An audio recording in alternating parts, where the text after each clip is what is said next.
Perkenalkan, nama saya Iketut Andi Septawan dengan NIM 1815091059. Pada presentasi kali ini saya akan menjelaskan tentang review jurnal COVID dan CMMI atau Capability Maturity Model Integration. Yang pertama yaitu ada jurnal COVID dan CMMI, yaitu dengan judul Jurnal COVID Audit Tata Kelola Teknologi Informasi menggunakan Framework COVID-5 studi kasus di Balai Besar Perikanan Budidaya Laut Lampung. Dari Jurnal Tekno Info Vol 12 nomor 1 2018 16 sampai 22 ISSN 1693 min 0010. Nah, untuk yang CMMI dengan judul Penilaian Kematangan Proses Pengembangan Perangkat Lunak menggunakan Capability Maturity Model Integration Roadmap dari jurnal Athlete Information System and Management IISM volume 3 2 2020 halaman 87 sampai 92 P-ISSN 2621 2536 ISSN 2621 2544. Yang pertama yaitu ada jurnal COVID Audit Tata Kelola Teknologi Informasi menggunakan Framework COVID-5 di kasus Balai Besar Perikanan Budidaya Laut Lampung. Ini saya akan melakukan review dan analisis. Yang pertama yaitu ada permasalahan penelitiannya atau objek audit, 2 domain audit, 3 proses atau alur audit, 4 subjek pihak yang diaudit atau audite, 5 hasil audit, dan yang terakhir itu ada rekomendasi perbaikan. Pada jurnal COVID ini terdapat permasalahan penelitian objek audit, yaitu Balai Besar Pengembangan Budidaya Laut Lampung telah menggunakan sistem ESKP, Elektronik Sasaran Kinerja Pegawai. Saat ini kegiatan tata kelola keamanan informasi belum dilakukan secara maksimal untuk mengantisipasi terjadinya kendala seperti sumber daya manusia yang kurang memahami aplikasi ESKP, sehingga berpotensi terjadinya error pada aplikasi. Kemudian ESKP masih menghadapi persoalan berkaitan dengan sering terjadinya kehilangan data ESKP dan belum ada solusi terkait masalah kehilangan data ini. Maka perlu adanya audit tata kelola keamanan informasi untuk peningkatan keamanan data dan informasi pada Balai Besar Perikanan Budidaya Laut Lampung, khususnya pada sistem SKP. Adapun domain auditnya yaitu domain yang digunakan pada penelitian ini ada Evaluate, Direct, and Monitor atau IDM, Elegant Plan and Organize atau IPO. Selanjutnya ada Build, Equip, and Implement BII dan Deliver Service and Support DSS, dan Monitor, Evaluate, and Assure MAI.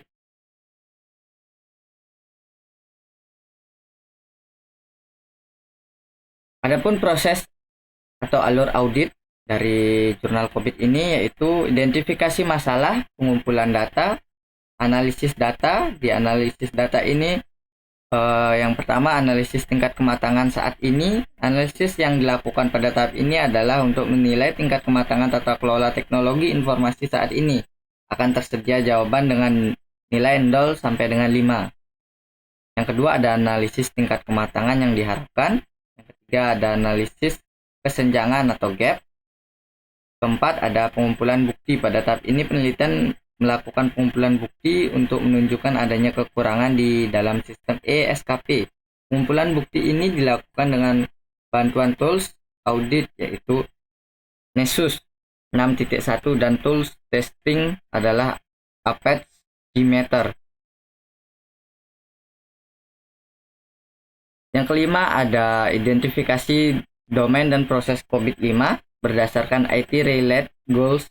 Selanjutnya melakukan pemilihan terhadap 5 domain dan 37 proses COVID-5 berdasarkan matriks seperti gambar yang tertera.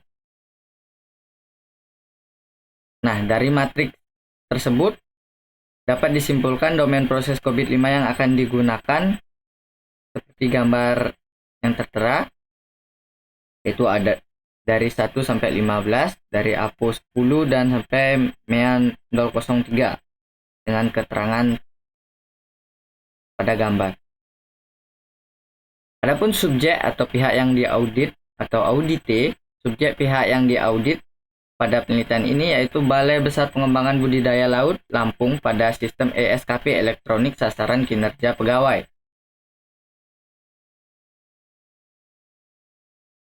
Nah, hasil audit dari jurnal COVID ini, yang pertama ada analisis kesenjangan.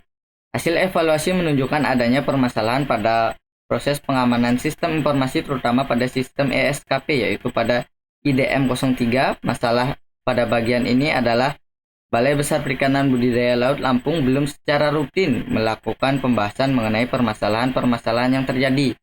Untuk proses APO 12 yaitu tidak ada perkiraan frekuensi kerugian yang berkaitan dengan resiko TI, sedangkan untuk BII 006 yaitu tidak melakukan pelaporan secara rinci terhadap permasalahan dan perubahan yang ada.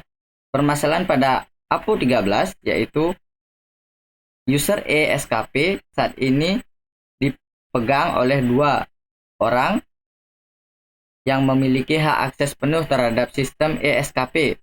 Permasalahan muncul ketika 2 user tersebut akunnya dimiliki oleh semua pegawai. Nah, sedangkan untuk BII 006 yaitu tidak melakukan pelaporan secara rinci terhadap permasalahan dan perubahan yang ada. Permasalahan pada proses DSS 001 kurangnya perlindungan terhadap bencana alam maupun buatan manusia. Tidak ada prosedur khusus untuk melakukan pengecekan histori. Ruang server yang tidak ada batas, sehingga banyak orang lain dapat mengakses server. Untuk DSS 02, masalah yang muncul yaitu tidak melakukan pemeriksaan dengan penggunaan untuk mengetahui apakah layanan telah memenuhi persyaratan untuk menyelesaikan permasalahan.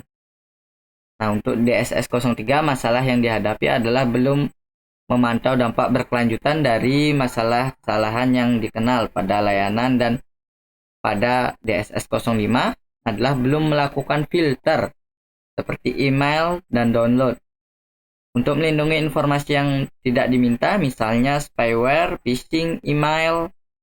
Sedangkan untuk proses MEA 01 adalah sering terjadi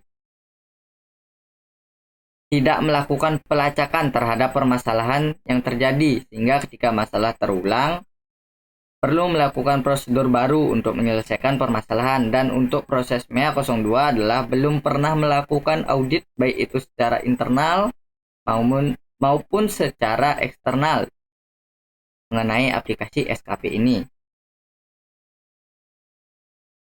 Selanjutnya yang ke B yaitu pengujian vulnerability terhadap sistem ESKP. Hasil dari analisa vulnerability terhadap sistem ESKP dapat diketahui beberapa kelemahan yang bisa menjadi pintu masuk bagi attacker untuk menguasai sistem ESKP. Hasil yang ditunjukkan Nessus Scanner dapat diketahui yaitu 45 jenis kelemahan terdiri dari beberapa kategori yakni medium dan info. Dapat dilihat dari gambar 4. Dari gambar dapat diketahui jenis kelemahan dengan rincian sebagai berikut, yaitu kategori medium sebanyak 8 kelemahan. Selanjutnya kategori low sebanyak 4 kelemahan. Dan yang ketiga terakhir yaitu kategori info sebanyak 33 kelemahan. Selanjutnya hasil audit ke C, hasil pengujian sistem ESKP menggunakan Apache Gmeter. Pengujian menggunakan Apache Gmeter terhadap sistem ESKP Apache Gmeter menguji sistem dengan cara menjalankan 50 virtual user secara bertahap dengan jumlah perulangan 2 kali.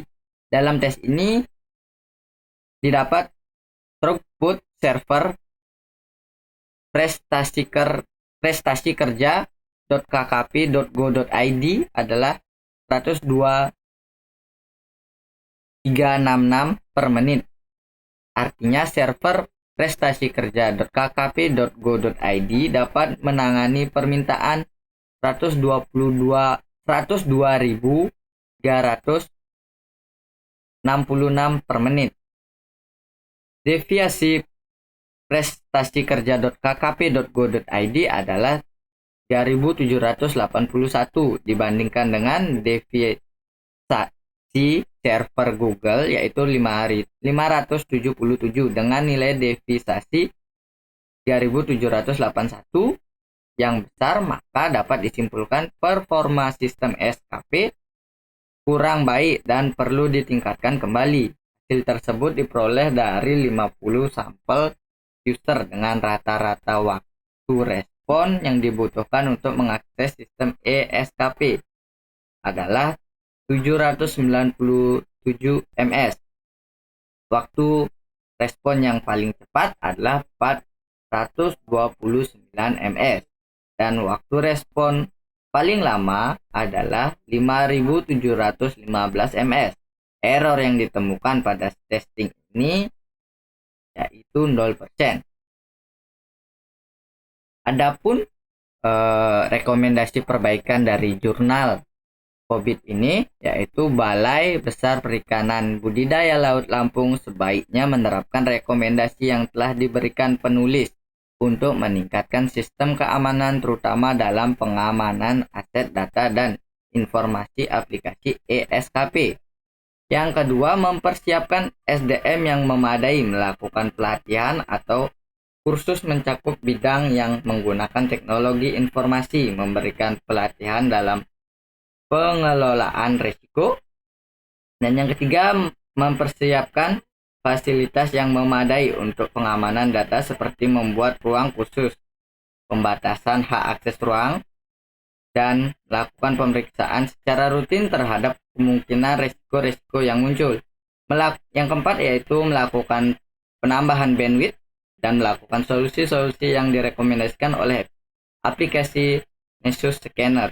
Yang kelima yaitu dilakukan pengauditan kembali dengan target nilai maturity sebesar 4 sehingga dapat memberikan rekomendasi untuk meningkatkan pengamanan data dan informasi pada besar perikanan budidaya laut Lampung. Selanjutnya saya akan mempresentasikan yaitu review jurnal CMMI dengan judul Penilaian Kematangan Proses Pengembangan Perangkat Lunak Menggunakan Capability Maturity Model Integration Roadmap. Nah, pada review dan analisis ini yang pertama yaitu saya akan menjelaskan permasalahan penelitiannya atau objek audit, kedua domain audit, ketiga proses atau alur audit, keempat subjek atau pihak yang diaudit atau audite, yang kelima hasil audit, serta rekomendasi dari perbaikan yang diberikan dari jurnal ini. Nah, yang pertama permasalahan penelitiannya atau objek audit. Pengembangan produk perangkat lunak merupakan salah satu faktor penting bagi organisasi untuk menghasilkan layanan produk digital yang berdampak pada digitalisasi proses pengembangannya. Banyak organisasi sistem informasi di Indonesia menghadapi tujuan itu dan berusaha mengevaluasi proses pengembangan perangkat lunak atau PPL. Dibuktikan dengan pembahasan penelitian tentang topik tingkat kematangan. Adapun domain audit yang digunakan yaitu ada 4 domain. Dan beberapa aktivitas domain yang digunakan pada penelitian ini antara lain 1. Project Management dengan aktivitas domainnya domain Project Monitoring and Control atau PMC, Project Planning atau PP, dan Recruitment Management REEM. Yang kedua ada Engineer Domain dengan aktivitas domainnya Recruitment Development RD, dan Technical Solution TS, dan Verification VAR. Yang ketiga yaitu support dengan domain aktivitas Configuration Management CM dan Process and Product Quality Assure atau PPQI.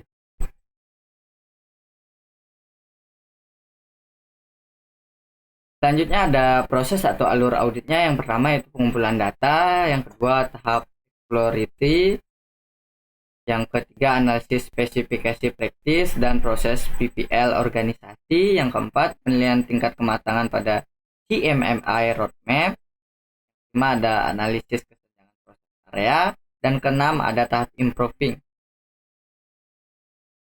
Adapun subjek atau pihak yang diaudit atau audite dalam penelitian ini dilakukan pada salah satu organisasi perusahaan telekomunikasi Indonesia sebagai penyedia produk digital. Hal ini bertujuan untuk menilai kematangan proses PPL saat ini sebagai titik awal peningkatan proses pengembangan organisasi untuk menghasilkan kualitas produk terbaik tanpa cacat. Adapun hasil audit pada jurnal ini yaitu A. Analisis spesifikasi spesifik praktis pada proses PPL organisasi, yaitu hasil analisis pada tabel yang ada pada gambar ini, yaitu tabel 1 menyatakan prioritas proses area PA dan sedikitnya memiliki 1 SP yang terpenuhi. Dengan demikian, organisasi dalam proses PPL saat ini mempunyai 20 dari 22 PA yang ada. Menurut analisis ekuivalensi praktek SP dari tabel 1 ini, tingkat kematangan organisasi dapat diidentifikasi sebagai maturity level 2 atau ML2. Hal ini karena semua PA pada ML2 dapat memenuhi semua SP, sedangkan untuk ML3 tidak memenuhi semua PA. Semua PA pada ML2 dapat dijelaskan dalam tabel berikut, yaitu tabel 2. Nah, pada tabel 2 ini, berdasarkan tabel 2 ini, hasil analisis saat ini dan wawancara dengan manajemen eksekutif, mereka menghindari perubahan ekstrim untuk mencapai ML3 sehingga merujuk pada pedoman CMMI MINDEF versi 1.3. Dapat menggunakan pendekatan CMMI roadmaps untuk mencapai ML3.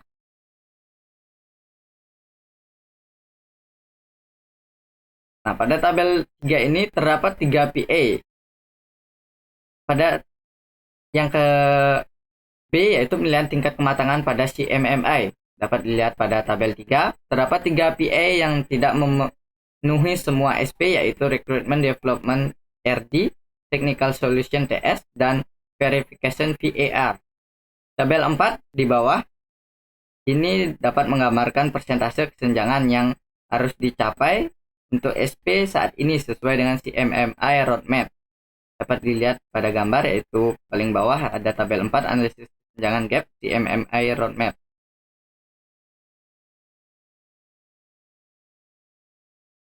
Nah, hasil audit yang kecil yaitu analisis kesenjangan proses area. Berdasarkan analisis lanjut untuk 3 PA tersebut, terdapat penyebab masalah yang mempunyai kemiripan satu sama lain terkait kesenjangan PA yang tidak memenuhi semua SP, yaitu proses area RD, TS, dan VR. Terdapat 4 faktor sumber masalah yang mempunyai kemiripan antara lain. Pertama, proses tidak ada. Proses area TS dapat teridentifikasi masalah. Pertama, menulis dan menganalisa setiap alternatif yang ditemukan dalam dokumen. Kedua, analisis mana yang lebih baik, membangun sendiri, membeli, atau mendaur ulang produk yang ada. Proses area VAR mempunyai penyebab masalah utama. Pentingnya melakukan pemeriksaan lebih lanjut, hasil verifikasi, dan melakukan analisis untuk menghindari cacat produk. Yang kedua, dokumen tidak lengkap. Proses area RD, teridentifikasi sumber masalah. Pentingnya membangun komunikasi lintas fungsi mengenai risiko produk dan analisis yang menentukan daur ulang biaya skema produk. Proses area TS, teridentifikasi sumber masalah. Kurangnya penentuan biaya, manfaat, dan risiko antara alternatif produk pemantauan perubahan produk selama proses pengembangan perangkat lunak.